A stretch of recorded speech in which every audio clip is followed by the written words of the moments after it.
Case is Bell. I believe and have proof that Case from Black Ops 6 is Bell from Black Ops Cold War, and I'm going to dive into this theory and show you why I believe they are the same person.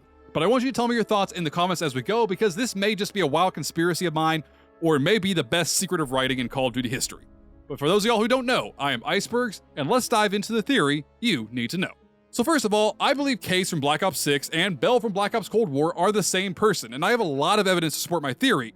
First of all, we know that Bell is shot and betrayed on January 13th, 1981 in the very first mission of the Black Ops Cold War campaign. He is then captured by Russell Adler and the CIA and brainwashed using MK Ultra. But what makes this interesting is in the Black Ops 6 mission briefing for the mission Emergence, we see that Russell Adler has a pass to the Advanced Technologies and Applications Division of the CIA starting on the 17th of January 1981.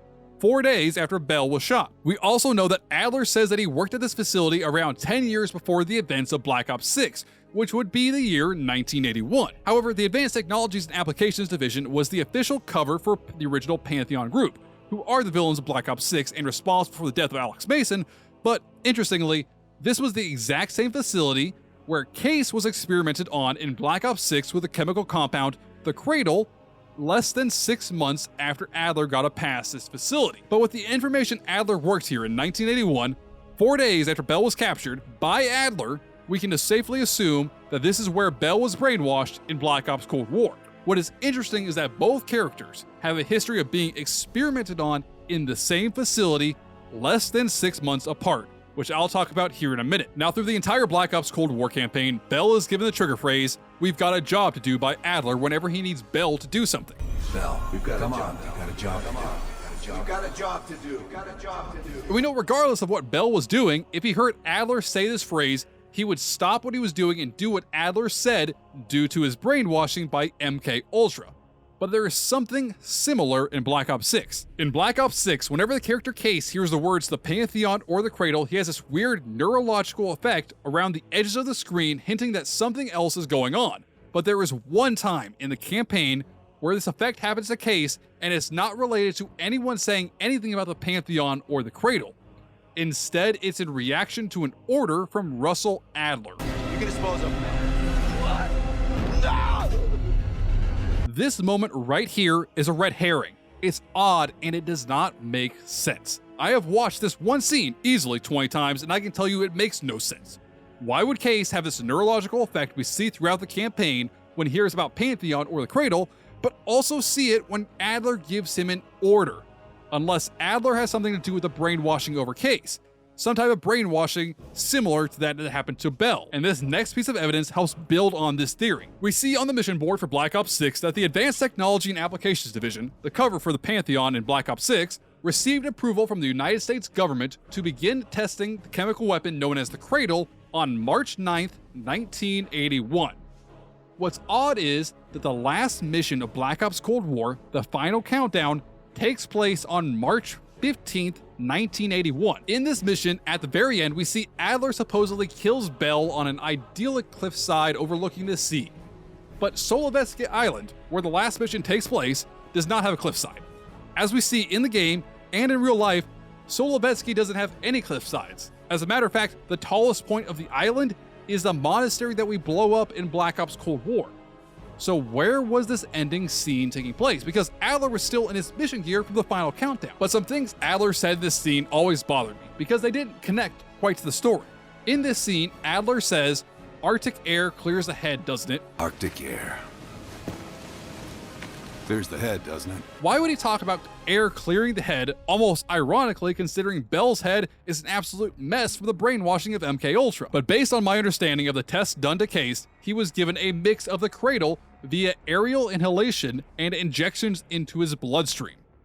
Adler also says here in this scene that you made 2 sacrifices, one without your knowledge and one of your own choice.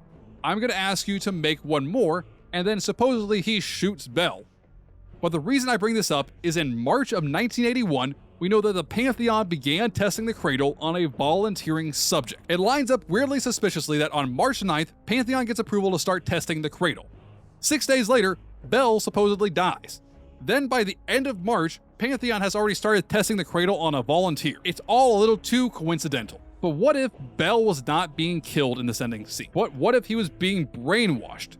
The comment by Adler about the cool Arctic air was to get to Bell to unknowingly take an inhalation of the chemical compound known as the cradle. Bell had already been to the Advanced Technology and Applications Division headquarters to be brainwashed as a patient of the MK Ultra program. Then Case was brainwashed at the exact same facility less than 6 months apart, and Case volunteered to test the cradle. First of all, who volunteers to willingly get brainwashed and have a super soldier serum that might kill you injected into your bloodstream? You'd have to have a wrong state of mind, or something would have to be very wrong with you to think that way. And I believe that this last scene that we see in Cold War is not real, but a memory, implanted by Adler to smoothly end the story of Bell and his psychology after Bell turned violent being tested on by the cradle. We hear this audio line right here from the mission Emergence that says, Springer mentioned this already, but we're moving you to 24-hour observation. Restraints may be necessary at times as well. I sincerely apologize. Just until we understand these recent behavioral changes. Safety is our top priority. And then we hear them say that he's going to be brainwashed and might forget all of this. I regret to inform you of this, but funding was pulled from the Cradle program last night. Don't worry, we're going to make sure you get the support you need after this. No one will know this took place. You may not even remember much yourself. But regardless, I think you're going to make one hell of an operative, Case 1. We know that Case 1, the test subject of the cradle in Black Ops 6, was rebuilt and renamed William Calderon and given the call sign Case and reassigned to the Special Operations Division of the CIA. Though his call sign is also odd as well. Bell's call sign was a call sign chosen for him by Russell Adler, and the name Bell is a reference to the Pavlov experiments where he trained dogs to expect food upon hearing a ringing bell. Bell was given the phrase, "We've got a job to do." We have a job to do. Bell, we've got a job. We've got a job to do. We've got a job to do. Got a job to do. Trained with an audio cue to do exactly what someone told him to do when he heard that cue.